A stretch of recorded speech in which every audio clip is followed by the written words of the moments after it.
तो यदि आपको शनि, राहु या केतु के कारण परेशानियों का सामना करना पड़ रहा है, तो रोटी का एक उपाय आपकी शनि, राहु, केतु तमाम 9 ग्रहों से संबंधित हर परेशानी को, हर समस्या को दूर कर सकता है। आपको करना क्या है, आइए उसको समझ लेते हैं, जान लेते हैं। छोटे छोटे चमत्कारिक उपाय हैं, आप लिखते जाइएगा, समझते जाइएगा और करके देखिएगा। रोज रात को खाना बनाते समय जो रोटी अंत में बनती है, रोज रात को खाना बनाते समय जो रोटी अंत में बनती है, लास्ट रोटी जो होती है, उस पर तेल लगाकर और कुछ मीठा, चाहे आप गुड़ रख दीजिए, तो कुछ मीठा रखकर वो रोटी किसी काले कुत्ते को खाने के लिए दे दे। यदि काला कुत्ता नहीं दिखाई दे रात्रि में, तो किसी और कुत्ते को भी रोटी दी जा सकती है।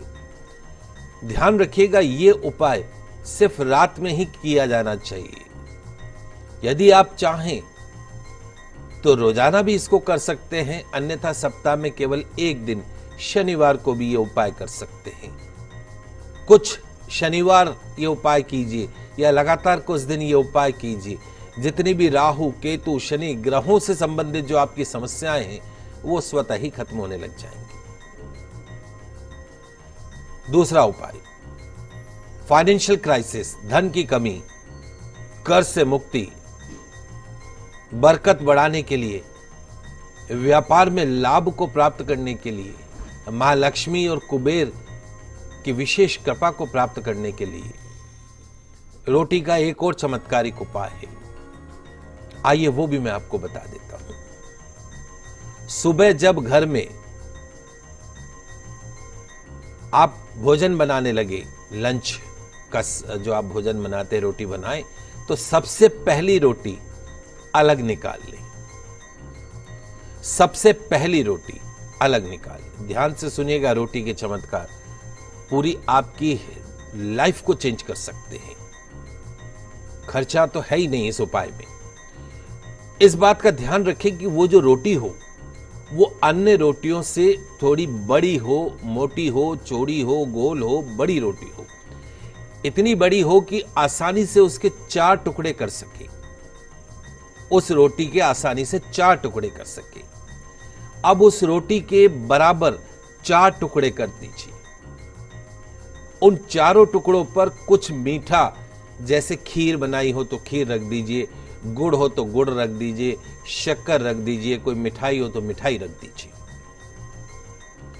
अब रोटी के 4 टुकड़ों में से सबसे पहला वाला जो टुकड़ा है, वो आपको गौ माता को खिलाना है और गौ माता से प्रार्थना करनी है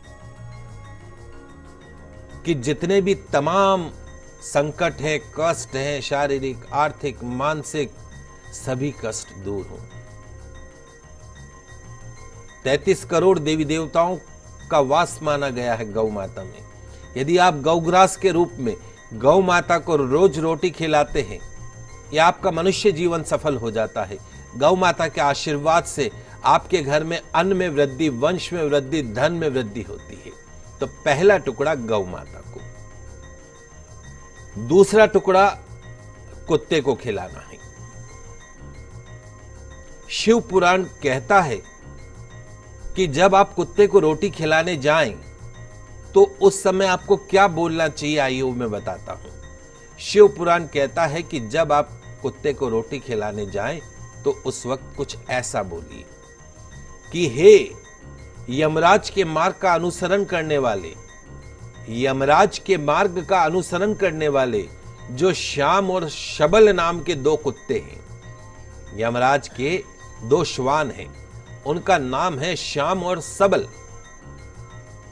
तो श्याम और शबल नाम के जो 2 कुत्ते हैं, मैं उनके लिए ये अन्न का भाग देता हूं। वे मेरे द्वारा दी गई इस बलि अर्थात भोजन को ग्रहण करें। इसे हम कुकर बलि कहते हैं। तो यदि आप रोजाना कुकर बलि करते हैं, कुत्ते को इस प्रकार बोल के आप भोजन प्रदान करते हैं, तो आपको आकस्मिक संकटों से, शत्रु बाधा से, एक्सीडेंट के योगों से, अकाल मृत्यु के भय से मुक्ति मिलती है। पहला टुकड़ा गौ माता को, दूसरा कुत्ते को। अब तीसरी रोटी का जो भाग है वो कौवों को खिलाना है। और कौवों को खिलाते समय भी आपको कुछ बोलना है। क्या बोलना है, आइए वो भी समझ लीजिए। पश्चिम, वायव्य, दक्षिण और नैऋत्य में रहने वाले जो पुण्य कर्मा को कौवे हैं, मेरे द्वारा दी गई इस बलि को ग्रहण करें। पितृलोक में हमारे जो पूर्वज हैं, जो पितृ हैं, मेरे द्वारा दिए गए इस भोग को ग्रहण करें। धर्म ग्रंथों में, शास्त्रों में इसे काक बलि कहते हैं। रोजाना काक बलि देने से, कौवों को भोजन का भाग देने से आपके पितृ देवता प्रसन्न होते हैं, आपको पितृदोष से मुक्ति मिलती है, घर में रोज होती कलह कलेश से मुक्ति मिलती है, मांगलिक कार्यों में आ रही बाधाएं, रुकावटें दूर होती है, वंश में वृद्धि होती है। अब रोटी का अंतिम चौथा टुकड़ा जो बचा है, उसे घर पर आए किसी भिक्षुक को दे दे। ऐसा रोजाना करने से आपके और आपके परिवार के सदस्यों की आयु बढ़ती है। रोग, काल, यम के दूत आपके घर में, आपके जीवन में, आपकी लाइफ में, आपके शरीर में प्रवेश नहीं करते हैं। तो रोटी के इस बेहद साधारण से लेकिन बहुत ही चमत्कारिक टोटके को मात्र 1 सप्ताह तक रोजाना कीजिए। ज्यादा लंबी बात नहीं करता हूं दोस्तों, 1 सप्ताह रोजाना कीजिए और अपने बुरे समय को, अपने नेगेटिव टाइम को पॉजिटिव टाइम में कन्वर्ट होते हुए देखिए। बुरे समय को अच्छे समय में मात्र 7 दिन करने से यह चमत्कारिक उपाय आपकी बहुत सारी समस्याओं का समाधान कर सकता है।